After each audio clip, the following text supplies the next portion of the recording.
बिस्मिल्लाहिर्रहमानिर्रहीम। अस्सलाम वालेकुम नाज़रीन। प्रोग्राम सिटी एट10 में मैं हूँ आपकी मेज़बान अना यूसुफ। उम्मीद है जी आप ठीक ठाक होंगे। सुबह का आगाज़ खुशगवार, शहर में हल्की हल्की रिमझिम, कुछ इलाकों में थोड़ी सी तेज़ कुछ देर के लिए बारिश हुई है, बट वो तेज़ नहीं हो एकदम से कहा जा सकता है। आपको ऐसा लगा कि बारिश तेज़ होने वाली है, बट अभी मुख्तलिफ इलाकों में हल्की फुल्की बारिश हुई है। और ये मानसून का जो है अगला स्पेल है, जिसमें प्रेडिक्शन तो ये की जा रही है बहुत ज़्यादा तेज़ बारिशें नहीं होंगी, बट इस वाले मौसम में और इस स्पेल में ये देखा जा रहा है हब्स बहुत ज़्यादा शदीद है। सो जानलेवा हब्स जो होता है वो, और उस पर ऐसा है कि हमने कल भी डिस्कस किया कि थोड़ी बहुत बारिश के बाद जब आपको 2-2 4-4 घंटे लोड शेडिंग का सामना होता है तो एक्चुअली इस मौसम में सांस लेना मुहाल हो जाता है जी। अच्छा जी, अब हम कुछ मौसम के साथ साथ बात करेंगे अपनी दीगर ख़बरों के हवाले से भी। 11 बजे हमारे मेहमानों ने हमें ज्वाइन करना है, सो आपकी बर्थडे वाला सेगमेंट भी हम 11 बजे शामिल करेंगे, उसके लिए आपको इंतज़ार करना होगा। अच्छा जी, कुछ मौसम के हवाले से गुफ्तगू कर लेते हैं, क्योंकि आज हमारे साथ दुर्रे नायाब मौजूद है और इमरान यूनुस। तो दुर्रे नायाब से जान लेते हैं कि किस तरह से इस स्पेल में बारिशों की प्रेडिक्शन है और वासा की क्या तैयारी है। अस्सलाम वालेकुम। वालेकुम अस्सलाम। दुर्रे नायाब, बारिशों की क्या प्रेडिक्शन है? तेज़ बारिशें नहीं होने वाली? देखिए, बारिशों की प्रेडिक्शन तो मंडे से थी, ठीक है, एक रोज़ कबल। हाँ, थोड़ा सा चेंज, लेकिन आपने देखा कि हफ्ते को बहुत हैवी बारिश का स्पेल आ गया और 2 रोज़ पहले ही उन्होंने थोड़ा सा बरस लिया, जिसकी वजह से ये डिस्टर्ब हो गया। मौसम के असरात भी ऐसे होते हैं कि थोड़ा सा वक्त आगे पीछे हो जाए ना तो वो स्पेल डिस्टर्ब हो जाता है। और हम बता भी नहीं सकते ना, मानसून में प्रेडिक्शन भी आप करें तो कुछ और ही हो जाता है, अनप्रेडिक्टेड होता है। फिर मैं परसों या कल देख रहा था कि बादल आए, लेकिन वो लाहौर के बार से ही पैराफ्रीज होकर बाहर निकल गए, तो समटाइम ये भी हो जाता है। और परसों की बात की जाए तो डिफेंस एयरपोर्ट साइड पे और सम हाउ फिरोजपुर रोड की साइड पे काना की तरफ बारिश थी, लेकिन अदरवाइज पूरे शहर में कहीं नहीं थी। तो स्पेल जो है ना वो स्प्रेड भी हो रहा है और फैल भी रहा है, इसके अलावा वो आउट रूट भी हो रहा है। तो ये एक 3-4 चीज़ें ऐसी हैं जो पहली दफ़ा हमारी मुशाहिदे में आई हैं। इससे पहले मानसून के स्पेल्स इस तरह के नहीं होते थे। इस बार बारिशें भी गैर मुतवक्के तौर पर बहुत ज़्यादा हुई, हैवी बारिशें हुई, और आगे भी प्रेडिक्शन की जा रही है कि स्पेल आएगा और उस स्पेल का वेट किया जा रहा है। लेकिन ड्यू टू मतलब कि फॉर्चुनेटली कह लें या अनफॉर्चुनेटली कह लें, वो किसी न किसी तरीके से भी लाहौर पे उस तरह बरस नहीं रहा। लेकिन मेरी प्रेडिक्शन ये है कि जब ये बरसेगा ना तो एक दफ़ा ज़रा खड़ाक होगा, अल्लाह खैर करे। क्योंकि ये जो देर से थोड़ा होता है ना काम, ये फिर आपको पता है थोड़ा सा इंटेंसिटी लेके आता है कि बारिश ज़रूर हो, क्योंकि ये हब्स की शिद्दत भी कम होगी, बट बारिश के साथ हो, जैसे आप कह रहे हैं कि बहुत तेज़ हो सकती है। लोग हब्स से बीमार हो रहे हैं और हब्स से बीमार होने के साथ साथ उनको डिहाइड्रेशन हो रही है। परसों मैं एक प्रोग्राम में था, वहाँ पे कई सरकारी अफसर, मिनिस्टर वगैरह बेचारे, वो बुरी हालत हो गई उनकी। वो भी, उनको तो कोई फर्क नहीं, बहुत बुरी हालत हो गई वहाँ पे, और 1-2 तो बीमार भी हो गए हमारे दोस्तों में से। मैं भी वहाँ कवरेज कर रहा था, मेरी तो अपनी खुद बुरी हालत हुई थी। नहीं, बहुत ज़्यादा। बाहर तो आप 1 मिनट के लिए भी नहीं खड़े हो सकते, जिस तरह का शदीद हब्स वाला मौसम हुआ। तो आप लोग तो ड्यूटी कर रहे हैं, आप लोग की तो हिम्मत को सलाम है जी। इमरान, देखें जी, बिल्कुल नो डाउट मानसून के हवाले से जो बात हो रही है, ये मानसून ऐसा मौसम होता है जो कि आपकी फोरकास्ट जो है उसको भी धोखा दे देता है। तो यही सूरत हाल जो है वो आज है कि रात से प्रेडिक्शन थी काफ़ी ज़्यादा कि जी सारी रात जो है वो बारिश होगी, लेकिन उसके बावजूद बारिश जो है वो बादल कहीं कहीं बरसें। और जिस तरह बात की जा रही है कि ये हैवी स्पेल जो है वो चल रहा है, तो इसमें 2-3 चीज़ें जो हैं वो तो हमें पता है कि होनी है कि पानी जो है वो खड़ा होना है, लोगों के घरों में भी पानी जाना है, और खुदा न खास्ता हमेशा इस सीज़न में जब भी बारिश हुई है कोई ना कोई छत गिरने का वाक़या जो है वो ज़रूर हुआ है, और इंसानी जानें जो हैं वो उसमें अल्लाह ताला, चलिए जी, हम तो यही दुआ कर रहे हैं बार-बार कि किसी के लिए ज़हमत। लेकिन स्पेशली मसला जो है वो उन एरियाज़ के लिए है जहाँ पर तरक्याती काम जारी हैं, रोड जो हैं वो खुदे हुए हैं, बड़े बड़े नाले जो हैं वो फिल हुए पड़े हैं, और इसके साथ रोड्स पे शिगाफ जो है वो भी पड़ रहा है। अच्छा देखें ना, अभी इन चीज़ों को भी देखने की अभी इमरान स्पेल इनको मिल गया थोड़ा सा रिलीफ का, तो इनको चाहिए था जहाँ पे आपने खुदाई मुकम्मल कर ली उसको कवर अप कर दे, ना प्रॉपर तरीके से करें, काम नहीं हो रहा, बट एटलीस्ट उसको कवर इस तरह से कर दे कि कोई हादसा ना हो। चलिए जी, आज की पहली खबर की तरफ आ जाते हैं। अच्छी खबर है, parks no smoking zone declare, cigarette vape की फरोख्त पर भी पाबंदी। अवामी मकामात, पार्क्स, ट्रक शॉप, कैफेज में सिगरेट, ई सिगरेट, वेप और तंबाकू से बनी मसनूआत की फरोख्त और इस्तेमाल पर मुकम्मल पाबंदी, बोर्ड्स लगाने के अहकामात। ये बहुत पहले कर लेना चाहिए था, बट वी अप्रिशिएट कि आपने अभी इसका ख्याल किया, क्योंकि नौजवान नस्ल आपको जब ग्रुप्स में एक एक जगह पे पार्क्स के बाहर कहीं पे भी इस तरह से नज़र आती पब्लिक प्लेस पे, तो यकीन माने बहुत ज़्यादा अफसोस होता है। इमरान, अच्छा देखिए, इस चीज़ का सबसे ज़्यादा प्रॉब्लम किन लोगों को होती है जो सिगरेट नहीं पीते, सबसे ज़्यादा उनको प्रॉब्लम होती है। लिटरली मैं अगर अपनी बात करूँ ना, मुझे बहुत ज़्यादा तंगी होती है सिगरेट के धुएं से। लेकिन मैं यकीन जाने कि मैं अब यहाँ कोई बुरे अल्फाज जो है बोल नहीं सकता कि लोग जो हैं वो स्पेशली जो स्मोकर्स हजरात हैं वो इतना ख्याल नहीं करते कि हॉस्पिटल के सामने वो सिगरेट जो है वो पी रहे हैं। मैंने इमरजेंसी के बाहर भी लोगों को सिगरेट पीते हुए देखा है, और पता नहीं ऐसी कौन सी उनकी तसल्ली नहीं मिल रही होती उनके खून को, उनके इनर सेल्फ को, कि वो जनाब अगर हॉस्पिटल में भी मौजूद है तो हॉस्पिटल के दरवाजे पे ही खड़े होकर स्मोकिंग जो है वो कर रहे हैं। तो ये तो मेरे ख्याल से इंसान की अव्वलीन जिम्मेदारी है, और ये उसकी तरजीहात में शामिल होना चाहिए, और तरबियत भी इसमें बड़ी मैटर करती है कि यार कम से कम आप जो अवामी मुकामात है वहाँ तो ख्याल करें। लोग जो हैं वो नो डाउट पार्क्स में भी पी रहे होते हैं। मैं आपको बताऊं, तमाम पार्क्स में, तमाम पब्लिक प्लेस पे लोग टिकटॉक्स बना रहे होते हैं, नौजवान खड़े होकर। अब पाबंदियां तो हैं, पाबंदियां तो हैं। देखिए सिगरेट से लोग जो है वो ई सिगरेट की तरफ आ गए, ठीक है, पाबंदी लगाई गई है, ये पाबंदियां तो पहले भी थी, लेकिन इनके खिलाफ मौसर कार्रवाइयों की ज़रूरत है कि आपको जुर्माने जो है वो करने की ज़रूरत है। और एक बात तो ज़िला इंतज़ामिया ने इस हवाले से कैंपेन भी शुरू की थी कि जो लोग इन अवामी मुकामात पर, बस स्टैंड पर और पार्क्स में सिगरेट पी रहे हैं, हॉस्पिटल्स के पार्किंग एरिया में भी इनफैक्ट अगर वो सिगरेट पिएंगे तो उन पर फाइन जो है वो इम्पोज हुआ करते थे। लेकिन वो चीज़ जो है वही आई गई हुई, जैसे लोग हमेशा सरकार के जो अहकामात हैं उनको हवा में उड़ाते हैं, और सरकार भी उस चीज़ को बस 1 महीना 15 दिन के लिए जो है वो जोर डालती है और उसके बाद फिर खामोश होकर बैठ जाती है। ये रिस्पॉन्सिबिलिटी दी है सेक्रेटरी हाउसिंग, कह रहे हैं कि जी पीएचए को यकीनी बना सकेगी, पीएचए दुरे ना आया। जी मेरी कल जब नोटिफिकेशन हुआ उनसे बात हुई तो मैंने कहा कि सर ये बड़ा मुश्किल फैसला है, इसको इम्प्लीमेंट कैसे करवाएंगे। कहते जी हमने इसमें जो डोज शिक का नफाज किया है ना वो स्पेशली इसी वजह से किया है कि अब आप फाइन से आगे चलें, जो बाज नहीं आता उस पर FIR दें। ठीक है, आप रेपिडेटली FIR दें, वो कितनी दफ़ा मैनेज करेगा। मैंने कहा जी वो तो मैनेज कर लेगा जाके थाने में। तो कहता अच्छी बात है, 100 रुपये की अगर डब्बी बेचेगा, 500 की डब्बी बेचेगा तो कम से कम 5-10 हज़ार रुपये देकर ही जान छूटेगी ना उसकी। तो ठीक है, उसको एहसास होगा, थोड़ा फाइनेंशियल लॉस होगा, 1 दफ़ा होगा, 2 दफ़ा होगा, कम से कम कहते हैं कि हम इतना भी ज़मीनी तौर पर तैयार हैं कि अगर कोई खोखे वाला, कोई कैंटीन वाला, कोई वेंडर अंदर बाज नहीं आता या कोई शहरी वहाँ पे सिगरेट पीने से बाज नहीं आता तो हमने कम से कम 5-5 FIR देने का इख्तियार दे दिया एक गो में। 1 दफ़ा नहीं बाज आएगा, 2 दफ़ा FIR दें, तीसरी दें, कितनी बचाएगा।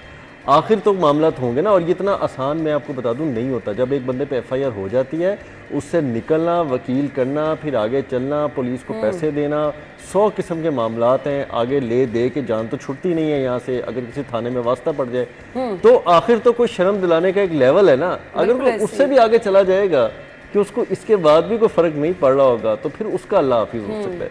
लेकिन सबसे पहले ये इस्लाहात करना बहुत ज़रूरी है कि आप अवेलेबिलिटी को यकीनी बनाएं कि वहाँ पे हो ही ना। आपके पार्कों के इर्द गिर्द, पार्कों के अंदर, कैंटीनों में या कोई ऐसा फेरी वाला ना फिर रहा हो जो वहाँ पे सिगरेट बेच रहा हो। ठीक है, दूसरी में जो लेकर आता है और जो पी रहा होता है, तो कम से कम आपका स्टाफ एक पार्क के अंदर 100-150 प्लस गार्ड्स हैं। कम से कम कोई पकड़ के तो उसको करे ना कि यार क्या कर रहे हो। और अगर कोई नहीं करेगा तो कोई 4 पैसे ले लेगा, ये भी चांसेस हैं इसके कि गार्ड भी बीच में किसी को कहेंगे अच्छा आप पी रहे थे, बस आपको पकड़ लिया, अब आप छोड़ दें, वो 100-50-500 रुपए दे दे तो उससे जान छुड़ा ले। चांसेस हैं, लेकिन कितनी बार।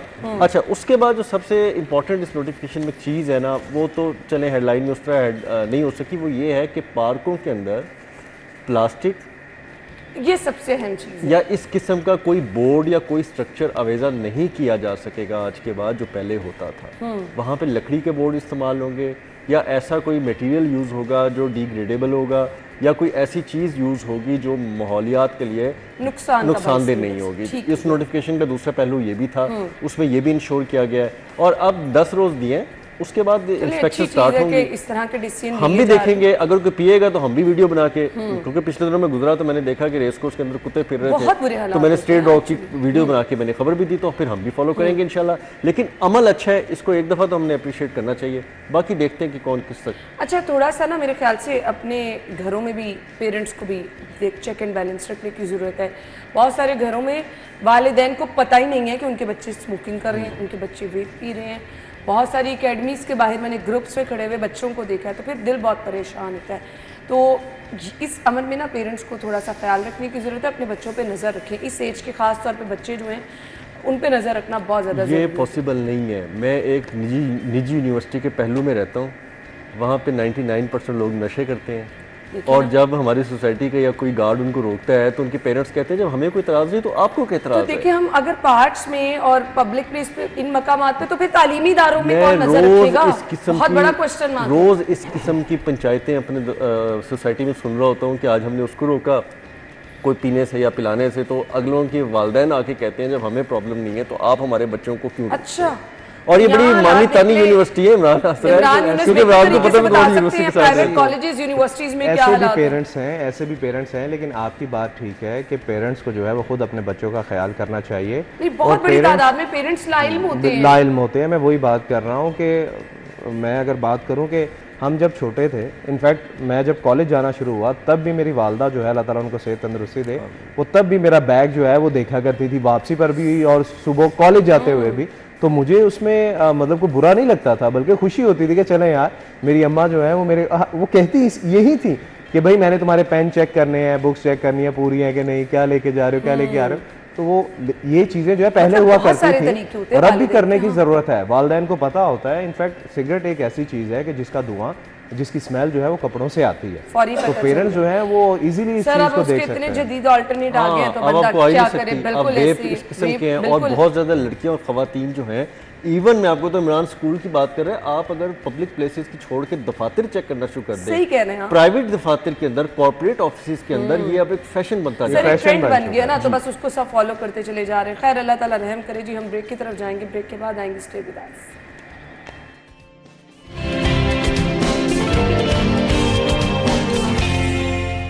Welcome back. खबर हमारे पास है जी, आपके साथ शेयर करेंगे। गाड़ी ट्रांसफर होने पर नए मालिक को नई नंबर प्लेट अलॉट होगी। गाड़ी ट्रांसफर करवाने की सूरत में नंबर प्लेट उतार कर पुराना मालिक अपने पास रखेगा। खरीदार को नया नंबर जारी किया जाएगा, ये एक्साइज हुकाम का कहना है।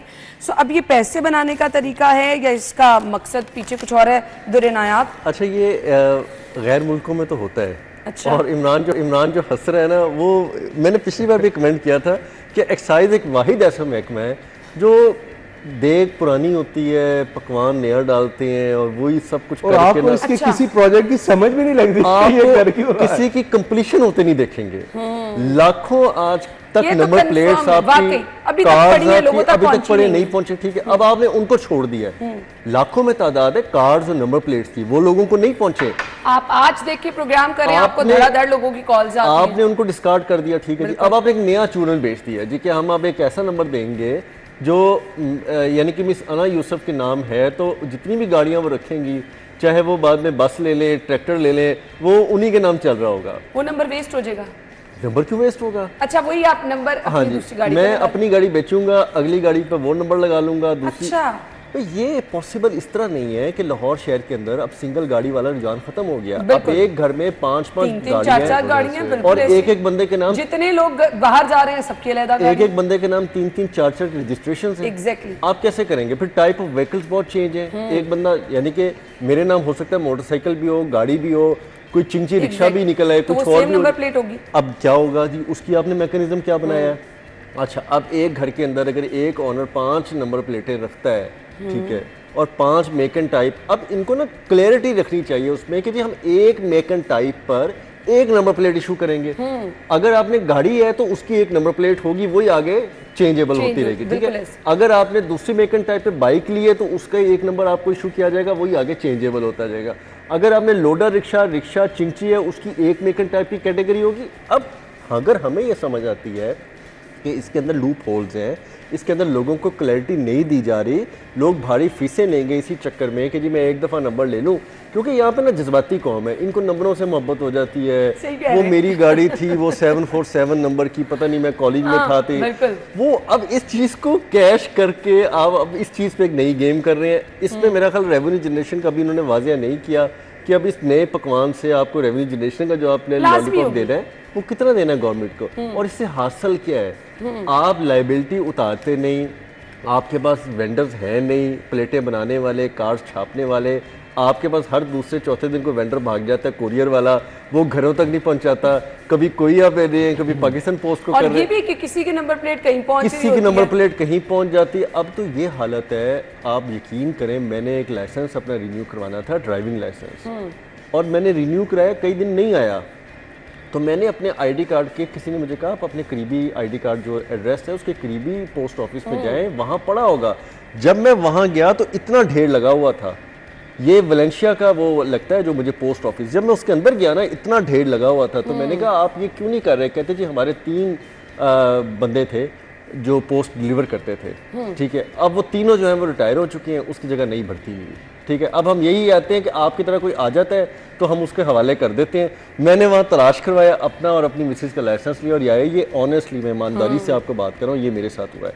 तो मुझे ये बताएं कि अगर आपके डिलीवरी का भी मैकेनिज्म आगे ख़त्म हो गया है, पोस्ट ऑफिस के अंदर मैंने नहीं सुना कोई भर्तियाँ हुई होंगी, बहुत अरसे से खाली पड़े हैं, वहाँ पे डाकिये नहीं है, वहाँ पे सीटें खाली पड़ी हैं, और अब ट्रेंड भी नहीं रहा। बिल्कुल, अब ऑनलाइन आप प्राइवेटाइजेशन के तहत दीगर कोरियर पे जाते हैं। बहरहाल मेरा ये कहने का मकसद है कि ये एक फैशनेबल, एक जो ख्वाहिशमंद लोग होते हैं, शौकीन, उनके लिए तो बहुत अच्छा हो सकता है, लेकिन ये प्रैक्टिकली आम लोगों के लिए, गरीब तबके के लिए, जो बहुत ज्यादा पढ़े लिखे नहीं है, जो दिहाड़ीदार हैं, कारोबारी, उनके लिए उनको क्या लेना। अच्छा लिखा जी, अगले माह से मालिकान को गाड़ी या मोटरसाइकिलों की पुरानी नंबर प्लेट्स आवीजा करने पर 500 से 8000 तक इजाफी फीस अदा करें। इमरान इसी बात पे कहकर लगा रहा था कि अब अगला मैकेनिज्म क्या होगा। मैं आपको ये बताता हूँ, आज तक excise and taxation obviously Ali Sahib साहब करते हैं, और हमेशा आप यकीन जाने दुर्र नियाब साहब एलडीए करते हैं ना, हम तो अच्छे दिल से करते हैं। मैं अगर इन्हें ये पूछूंगा ना कि एलडीए का काम क्या है, ये कुछ ना कुछ मुझे ब्रीफ कर देंगे।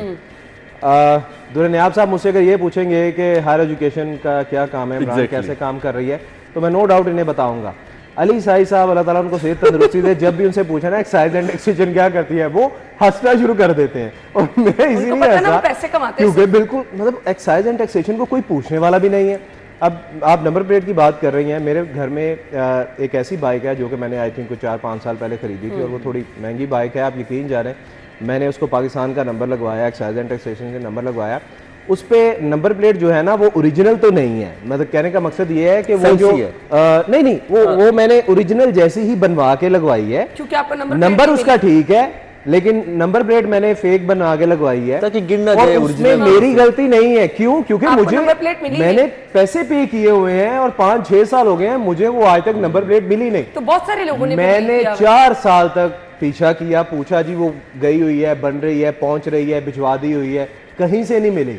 और ऐसे लाखों शहरी हैं जिनकी नंबर प्लेट्स उनके घरों में नहीं जाती, और अली साई साहब ने ऐसी बेशुमार खबरें दी हैं कि नंबर प्लेट जो हैं लिटरली, वो उन्होंने तस्वीर के साथ दी थी कि एक्साइज एंड टैक्सेशन की छत पे बैग पड़े हुए हैं जिसमें नंबर प्लेट्स पड़ी हुई हैं, कमरों में भी नहीं, हमने खुद दिखाए हैं, कमरे भरे में। अब मुझे ये बताएं कि वो पंजाबी की मिसाल एक्साइज एंड टैक्सेशन पे फिट बैठती है कि अग्गा दौड़ पीछा जो इनके जितने प्रोजेक्ट्स हैं ना वो आज तक मुकम्मल नहीं हुए, असल में ना वो पैसे बनाने का कोई ना कोई नया तरीका, फीसें ये हैवी फीसें चार्ज करते हैं, काम इनका यही है। इसलिए मैंने कहा कोई इनको पूछने वाला नहीं है कि भाई ठीक है आप एक प्रोजेक्ट आपने इंट्रोड्यूस किया, और भाई पहले जो पीछे 10 प्रोजेक्ट आपके चल रहे थे उनकी प्रोग्रेस तो बताओ। अच्छा इमरान, एक और पॉइंट भी हाईलाइट करने वाला है, लोगों की जो गाड़ियां, मोटरसाइकिलों का जो मेक एंड टाइप ईयर होता है और इनकी जो रजिस्ट्रेशन का ईयर डेट आती है उसमें डिफरेंस आ जाता है, क्योंकि ये कई महीनों तक तो उसकी रजिस्ट्रेशन नहीं करते। अब जिसकी गाड़ी खोलेंगे ना, आप किसी को बेचने जाएंगे, आप कहेंगे गाड़ी मेरी 2024 की है,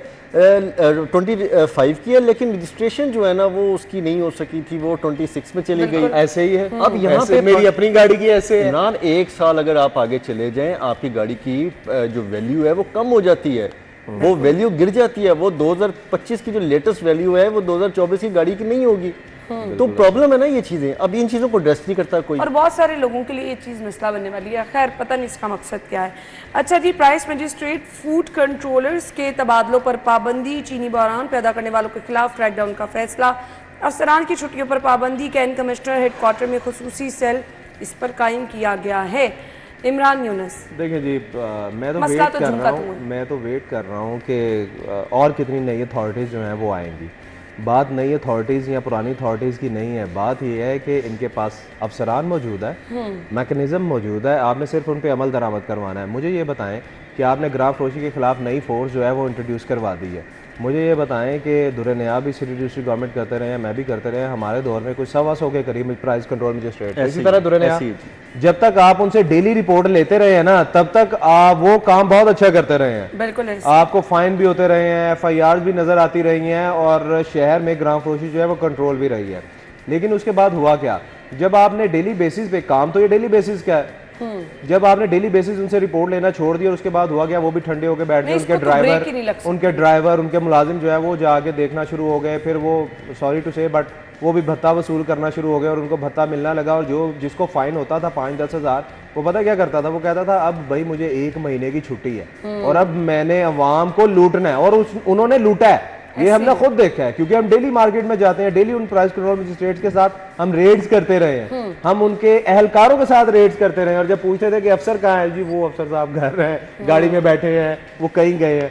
जब आप इस किस्म के काम करेंगे तो फिर ये चीज़ें तो होंगी। बात ये नहीं है कि सरकार अपनी रेट कायम नहीं कर सकती, कर सकती है, करवा भी सकती है, लेकिन आपकी खुद नीयत जो है वो होनी चाहिए। आपके पास प्राइस कंट्रोल मजिस्ट्रेट्स की पड़ी हुई थी फोर्स, आपने उसको यूटिलाइज नहीं किया, नई अथॉरिटी ले आए हैं।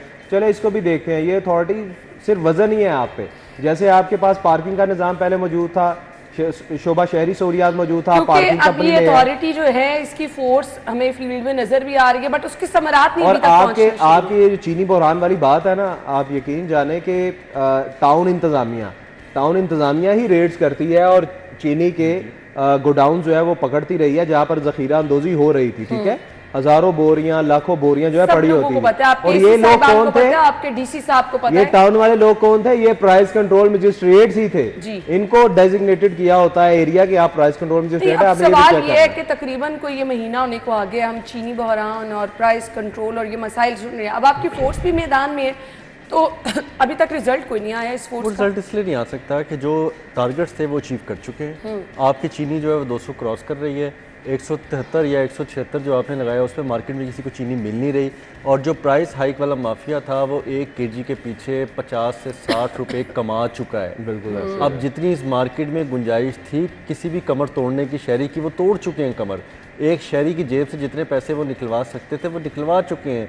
वो जितना इसको प्राइस हाइक को ऊपर ले जा सकते थे वो ले गए हैं, इसको स्टोर करके, इसको इसको आपकी सारी शॉर्टेज करके। अब मुझे बताएं, अब भी अगर आप फोर्स निकाल लेते हैं भाई आगे, तो चीनी अब ये है कि हालत आपकी इस तरह से हो गई है कि अगर चीनी आप बहुत ज़्यादा नहीं निकालेंगे, बरसात है, नमी आ सकती है, वो आपकी ज़ाया हो सकती है, चीनी उस काबिल नहीं रह सकती। जो असल में उन्होंने एक सट्टा खेलना था ना, वो खेला जा चुका है। अब इस दौरान भी अगर इनको होश नहीं आया, इन्होंने काम नहीं किया, क्योंकि वो तो होना ही नहीं था, वो जिस पे आप हाथ डालेंगे वो इतने बड़े बड़े लोग उसमें आपकी इंतजामिया इन्वॉल्व होती है। जो आप बात कर रहे हैं ना कि भाई चीनी का स्टॉक उन्होंने जो करना था, और उसमें आपकी माजरत के साथ आपकी सरकार इन्वॉल्व होती है। देखिए ये कोई लाहौर के अंदर कोई ज़ेरे ज़मीन ऐसे तहखाने तो मौजूद है नहीं, टनल तो है नहीं, टनल्स तो है नहीं जहाँ से चीनी दाखिल हो लाहौर में अंदर टनलों में जाता है। सेक्रेटरी साहब तो ये कह रहे हैं कि ये बहरान पैदा करने वालों को किसी सूरत माफी नहीं दी जाएगी, तो आपने किसी को मिसाल बनाए? भाई माफी अब क्यों देनी है आपने? वो 60-70 रुपए मार्केट में 1 किलो के पीछे कमा गए हैं। अब जो कमा गया है, अब जो पैसे ले गया है, वो चाहे तो अपनी जेबें भर, तो बताएं आप कैसे उनको सजा दे देंगे? आप उनसे क्या निकलवा लेंगे? लिस्ट सबके पास है फ्रॉम डे फर्स्ट, सबको पता है कि शुगर मिलें किसकी हैं, चाहे वो हुक्मरान जमात के लोग हैं, चाहे वो आपके पुराने सियासी हुक्मरान जमात के लोग हैं जो इक़्तिदार में रह चुकी हैं, आपको सबको पता है। अब उनकी जो मार्केट में चेन ऑफ मूवमेंट क्या है चीनी की, आपको पता है कि कहाँ से चीनी चलनी है, उनके गोदामों का पता है, हर चीज आपको गोदामों का पता है चीनी कहाँ रखी हुई है। हमारी सरकार ने हमेशा प्राइवेट माफिया के आगे सर ही झुकाया, घुटने ही झुकाए हैं। वो चाहे मुर्गी का माफिया हो, मुर्गी का हो, या स्कूल्स का हो, या एजुकेशन का कोई भी हो, वो फिर अब पावरफुल है ना, तो क्या कर सकते हैं। बट सरकार जहाँ अपनी रेट दिखाना चाहे, मनवाना चाहे, उससे आगे कुछ नहीं। वो गरीब पे है ना, गरीब पे है। रेडी तोड़ दी, उठा के फेंक दी, बुलडोज कर दी, बिल्कुल गरीब पर है। और ये हुआ है। अच्छा जी, ब्रेक ले लेते हैं, ब्रेक के बाद आगे।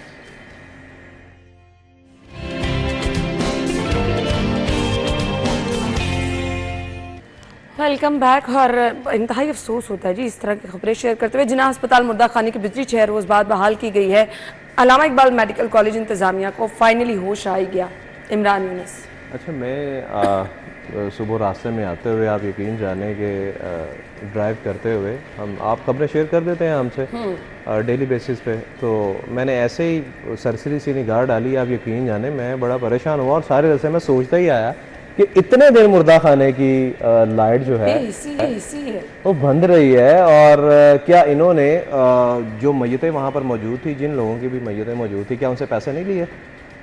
हैरानगी वाली बात है कि इतने दिन, वो भी ऐसी जगह पे जहाँ पे आपको आई थिंक कोई आधा घंटा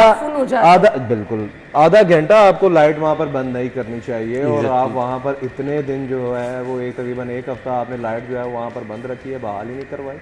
चलें कोई फ़नी खराबी भी होगी तो इसमें तमाम तर इदारे जो हैं वो उनकी भी नाअहली है, चाहे वो लेस्को है या जो भी है। इतने दिन तो बिजली जो है बंद होनी नहीं चाहिए। बात यह है कि सिटी 42 की खबर पर एक्शन हुआ है, अगर ना खबर होती तो फिर किसी को भाई आपको शहरियों को नहीं पता, खैर हम सबको ये पता है कि सीएम हाउस में जो पहला चैनल जो है मॉनिटर होता है वो सिटी 42 ही है, क्योंकि उन्होंने एक बड़ी स्क्रीन पे ये लगाया हुआ है। इनफैक्ट एक मिनिस्टर थे, वो हमारे ऑफिस आए और आके उन्होंने गिला किया, कहते यार थोड़ा हाथ होला रखा करें, क्यों? क्योंकि सीएम की मीटिंग में सबसे बड़ी स्क्रीन पे आपका चैनल चला होता है और आप जो हैं वो हर बुरी चीज़ जो है वो दिखा रहे होते हैं। अच्छा, नहीं कहते हैं इसमें ना, सॉरी मैं आपकी बात काट के ना, मैं इसमें बड़ी एक बात करना ये चाहूँगा कि इसमें वज़ीर आला का एक विजन है और उसकी तारीफ करनी चाहिए कि वो अगर मुखालफ बातें सुनती हैं लेकिन वो एक चीज़ को वेटेज भी देती हैं, वो वेटेज भी देती हैं। जवाब मैडम इसको देखती हैं कि अगर इमरान या कोई हम बात कर रहे हैं कि यार ये शहर में हो गया है तो वो एक्चुअली होती है, तो वो कहते हैं वो छोड़े जो वो बात कौन कर रहा है, वो क्या कर रहा है, वो ठीक है।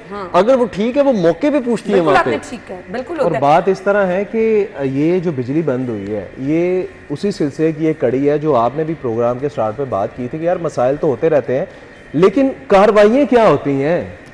कार्रवाइयाँ क्या होती हैं? कोई ऐसी रिपोर्ट बनती है कि किसी के खिलाफ कोई एक्शन लिया और करार वाकई सजा दी गई हो ताकि इन फ्यूचर ऐसी कोई चीज़ जो है वो ना हो। जब तक सजा और जजा का कानून लागू नहीं होगा, शहरियों पर भी, सरकार खुद पर भी करेगी, महकमों पर भी करेगी, तब तक हालात बेहतर नहीं होंगे। इंतहाई माजरत के साथ ये तो मुर्दा खाना था।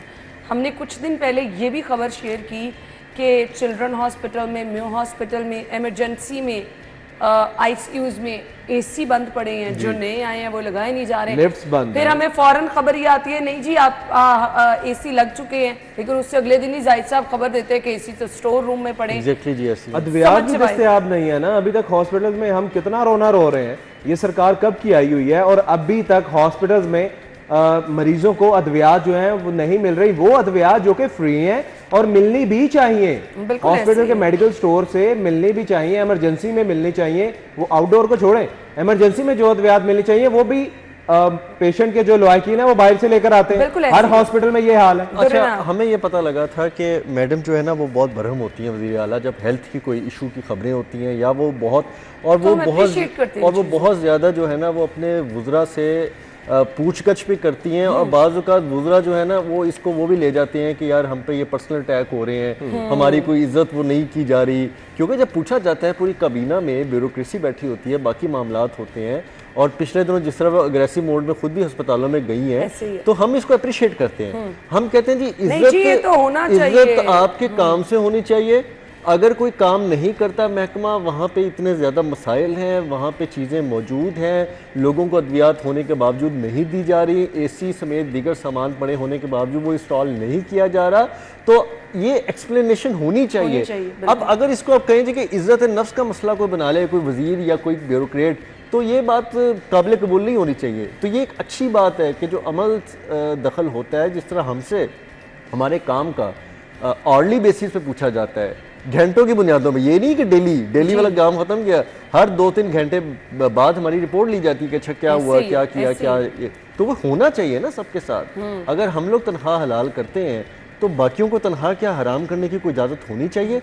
यहाँ पे चेक एंड बैलेंस का कोई मुनज़्ज़म सिस्टम होना चाहिए, बिल्कुल ऐसे, और ये होना चाहिए। ये हेल्थ में होने की वजह से अभी ये हाल है कि इतना पूछगछ है, अगर ये पूछगछ ना होती तो फिर क्या तो आप बताते फिर इस हालात क्या अच्छा, सर्विसेज हॉस्पिटल से इमरजेंसी में एक्सरे फिल्मों की किल्लत है और ये वक्तन फवक्तन जाहिद साहब ये खबरें शेयर करते रहते हैं, जिसकी वजह से इतनी लंबी लाइनों में लोगों के एक्सरे नहीं हो पाते, MRI नहीं हो पाती, दौरे नायाब। अच्छा, वो अब तो बेचारे मशहूर हो गए हैं जाहिद कभी शरीफ वो साहब। कॉन्ट्रास्ट इंजेक्शन हाँ, नहीं कि वो होता। हेल्थ की बजाय मशीनों के रिपोर्टर रह गए हैं। भाई ये मशीनें आपकी ज़िंदगी में मैटर करती हैं। आपके एक्सरे ना होना, आपका ईसीजी ना होना, आपका कोई रिपोर्ट ना होना, आप MRI सीटी स्कैन, ये तो बड़े हाई प्रोफाइल लेवल के टेस्ट हो गए ना। आपका मामूली ब्लड टेस्ट हो, आप वहाँ पे जाएं, आपका वो रिजल्ट लेते लेते इतना टाइम लग जाता है। बाज़ वक़्त आपके पता नहीं, और इतने बुरे हालात हैं वहाँ पे कि कोई पता नहीं किसका ब्लड किसके ऊपर लगा के वो किसका सैंपल कहाँ करते हैं। आपने सरकारी अस्पतालों में पता नहीं ब्लड टेस्ट कभी करवाया कि नहीं करवाए? मैंने एक बार करवाया था, आप यकीन नहीं मानेंगे, मैं कसम उठा के कहता हूँ कि उसके बाद मैं सरकारी हॉस्पिटल से खुद तो क्या, मैं किसी को भी रेफर नहीं करता कि वो, मैंने सर्विसेज से एक बार टेस्ट करवाया और आप यकीन जाने जो रिपोर्ट आई ना, मैं 2 दिन सदमे में रहा कि मुझे ये सब बीमारियां हैं। मैं डॉक्टर के पास गया, डॉक्टर ने मुझे देखकर कहा, कहता मैंने उमर हॉस्पिटल लेकर गया रिपोर्ट, मैंने कहा सर ये देखें, वो डॉक्टर दोस्त थे, उन्होंने मुझे देखकर कहा, उन्होंने कहा रिपोर्ट के मुताबिक तो तुझे बेड पे लेटे होना चाहिए था। उन्होंने कहा नहीं, ये तुम्हारी रिपोर्ट चेंज हुई होगी। आप यकीन जाने जब मैं वेरी नेक्स्ट डे रिपोर्ट लेकर दोबारा गया सुबह मॉर्निंग में, उन्होंने कहा जी वो सॉरी आपकी रिपोर्ट जो है वो एक्सचेंज हो गई। वो ना डॉक्टर आपका ब्लड निकाल के इमरान वाइल में देता है, वो वाइल जो है ना वो कागज में लपेटते हैं और कहते हैं जाके जमा करा दें। अब वो लैब में जाके बंदा यूं बैठा होता है, देख कहीं और रहे काम कर रहे, अच्छा जी दे दो, इत्थे रख दो जी, घंटे बाद आला। हाँ, तो वो घंटे में आगे पता नहीं किसका ब्लड किसके साथ लग गया। बेचारा कहता है ठीक है जी 5-10 रुपए की पर्ची में अगर हमारा टेस्ट हो रहा है तो हम करवा लेते हैं। उसे तो सरकार पे और हॉस्पिटल पे यकीन है ना। अब बात इस तरह है कि जिस भी गवर्नमेंट ने किया, सरकारी हॉस्पिटल्स की हालत जो है वो अच्छी हो गई, बिल्डिंग्स के एतबार से बहुत अच्छी हो गई। मैं जरूर जिक्र करना चाहूंगी क्योंकि हम ये इसकी टेस्ट की बात कर रहे हैं, जो पीआईसी के बाहर लैब बननी है उसकी सब लोग। अब जिस भी गवर्नमेंट ने, इमरान इतने मुहतात होने की क्या बात है, एक ही गवर्नमेंट होती है ना भाई, इधर दर्द एक्चुअली उसकी मैंने हर दूसरे बंदे से तारीफ। सिम्स की बात कर रहे हैं ना, हॉस्पिटल्स की बिल्डिंग्स अच्छी बन गई, hospital state of the art बन गए, डॉक्टर्स मौजूद हैं, डॉक्टर्स अपना टाइम दे रहे हैं। उस लेबोरेटरी ने जो सिम्स की लैब थी उसमें जेल रोड की ब्यूटिफिकेशन में भी बहुत अच्छा किरदार सर पता तो ये चला है कि बड़ी लैब्स भी आपकी प्राइवेट लैब्स वहां से टेस्ट करा के ना अपने कर रहे हैं। एग्जैक्टली उसके रिजल्ट्स और सस्ते भी हैं टेस्ट कंपैरेटिवली। बात कर रहे हैं ना कि सिम्स का जो उसका स्ट्रक्चर है बहुत प्यारा बना, खूबसूरत बना। आप यकीन जाने जो थानों की सूरत हाल है ना अभी जितने खूबसूरत है, एक मल्टीनेशनल कंपनी में मेरा दोस्त है जो कि वहाँ पे मैनेजर है, कहता यार किसी तरीके से जेल रोड पे जो थाना है ना, यहाँ साइड पे हमें कॉफी शॉप के लिए जगह मिल जाए ना तो बड़ा अच्छा। और मुझे ये लेबोरेटरी इसलिए नहीं भूलती क्योंकि यहाँ पे मैंने अपनी क्लास भी कराई हुई है। वज़ीर आला थे मोहसिन साहब, तो उनके साथ चले गए हम, मीडिया वाले बहुत सारे दोस्त थे सर। तो जब अंदर गए ना उस वो मेन जो थी लेबोरेटरी, उसके ऊपर वाला दरवाज़ा बंद था। उन्होंने दरवाज़ा तोड़ा, खुलवाया ताला, खड़े होके उन्होंने कहा जी लेबोरेटरी के ऊपर चलें। ऊपर गए तो भूत बंगला बना हुआ था सारा कुछ। वहाँ पे उन्होंने रेनोवेशन का फैसला किया तो वो अचानक कहते, मुझे देख के कहते आप तो कभी नहीं आए होंगे यहाँ पे, आपने तो नहीं आके देखा होगा यहाँ क्या हालात है। और साथ मुस्कुराना शुरू हो गए। अब मैं यूं कर रहा, ऑल तो मेरी हेल्थ तो बीट नहीं थी लेकिन जिम्मेदारी हमारे चैनल की हर लिहाज से था। तो कहते चले, मैंने कहा सर शुक्र है हमें ऐसा वज़ीर आला मिला कि वो तो चला गया, अगर मीडिया नहीं आ सका तो खैर बात मजाक में टल गई। लेकिन मैंने ये बात फील की कि वाकई एक मेन रोड के ऊपर एक लेबोरेटरी के ये हालात है और वहाँ ये फैसला हुआ। बात वही है ना कि चले बात कर देते हैं कि निगरान सेटअप में हॉस्पिटल्स की हालत अच्छी बनाई गई, डॉक्टर्स ड्यूटी पर मौजूद होते हैं, वक्त देते हैं। लेकिन आप ये यकीन जाने कि सब कुछ बेहतर हो गया है, लेकिन अद्वियात वाली बात कि भाई जो अद्वियात बेचारों को फ्री मिलनी चाहिए वो तक नहीं मिल रही, जो इमरजेंसी के पेशेंट हैं उनको नहीं मिल रही। वापस जा रहे होंगे इमरजेंसी के बाहर से जाके वो, क्योंकि आपके पास तो फिल्में नहीं है। अच्छा ब्रेक का कहा जा रहा है जी, ब्रेक के बाद आते हैं।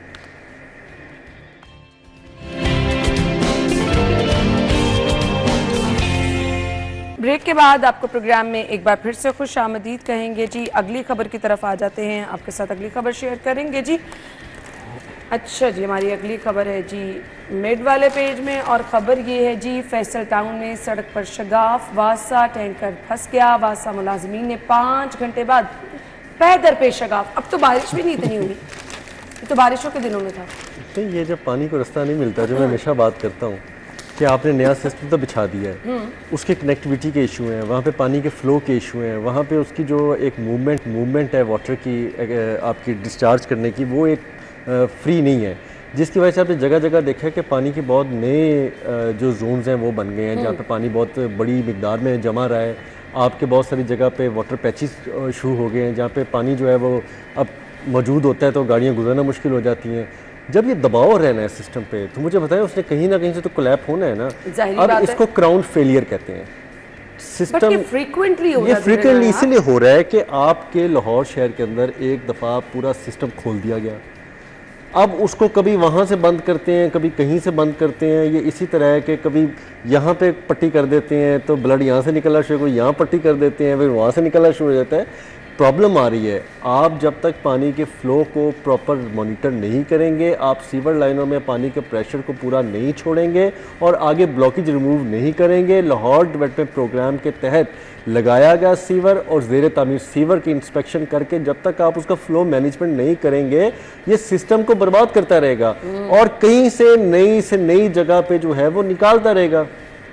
आपके सिस्टम में अगर ये गंदा और फासिद मादा है, ये ऐसा नहीं है ये गैसें पैदा करता है। इस सिस्टम के अंदर तो शुक्र करें धमाके नहीं होना शुरू हो गए, अल्लाह का शुक्र है, नहीं तो हर दूसरे दिन किसी ना किसी सीवर लाइन के अंदर एक धमाका हो और गटर हवा में उड़ रहे हो, जिस तरह हम कार्टून या फिल्मों में देखते थे।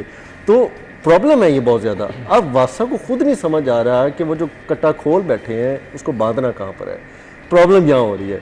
ये तो तय और लिखी पड़ी बात है कि ये लाहौर डेवलपमेंट प्रोग्राम जब कंप्लीट होगा वासा की तरफ से, तो उसके बाद MCL या LDS के रेस्टोरेशन पे जाएगा। उससे पहले वो सड़कों के रेस्टोरेशन भी नहीं कर पाता।